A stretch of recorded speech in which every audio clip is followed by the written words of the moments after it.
une star de Harry Potter, TF1 diffuse ce mardi soir le 5e opus de la saga, a dû se battre contre des problèmes d'addiction après cette aventure. Une période compliquée, sur laquelle elle revient dans un livre autobiographique. TF1 poursuit sa diffusion des films Harry Potter ce mardi 28 novembre 2023 à 21h10, avec le 5e opus de la saga intitulé L'Ordre du Phénix.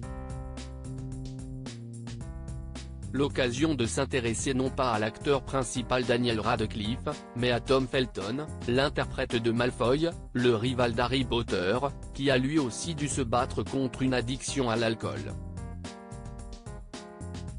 Je suis passé de ne pas être particulièrement intéressé à boire régulièrement quelques pintes par jour, avant même que le soleil ne se couche, à un verre de whisky pour accompagner chacun d'eux, raconte-t-il dans son autobiographie intitulée Beyond the Hand, sortie le jeudi 13 octobre 2022 au Royaume-Uni. Si tout s'est empiré pour lui après les tournages des 8 films, sa descente aux enfers avait commencé avant même que la saga ne prenne fin, si est-il arrivé à un point où ça ne me choquait pas de boire quand je travaillais. Je n'étais pas préparé, je n'étais pas le professionnel que je voulais être. Mais l'alcool n'était pas le problème, c'était un symptôme. Viré d'un centre de désintoxication à ce moment-là, Tom Felton a été conseillé. J'ai écouté Jade, Olivia, sa compagne de l'époque qui interprète le personnage d'Astoria Malfoy dans la saga, note de la rédaction, et les autres, ils m'ont dit qu'il était inquiet de mon comportement, du fait que je buvais.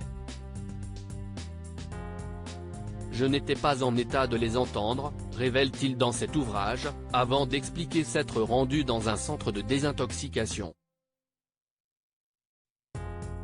Il était alors sur le chemin de la guérison.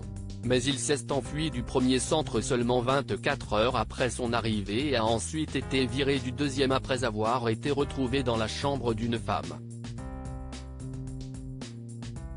Heureusement, Tom Felton est parvenu depuis à sortir de cette impasse, notamment grâce au soutien de son ex Emma Watson, qui incarne Hermione dans la saga.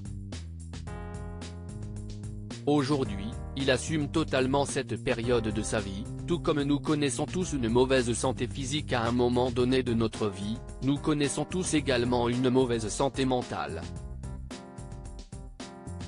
Il n'y a pas de honte à cela. Ce n'est pas un signe de faiblesse. Une belle philosophie.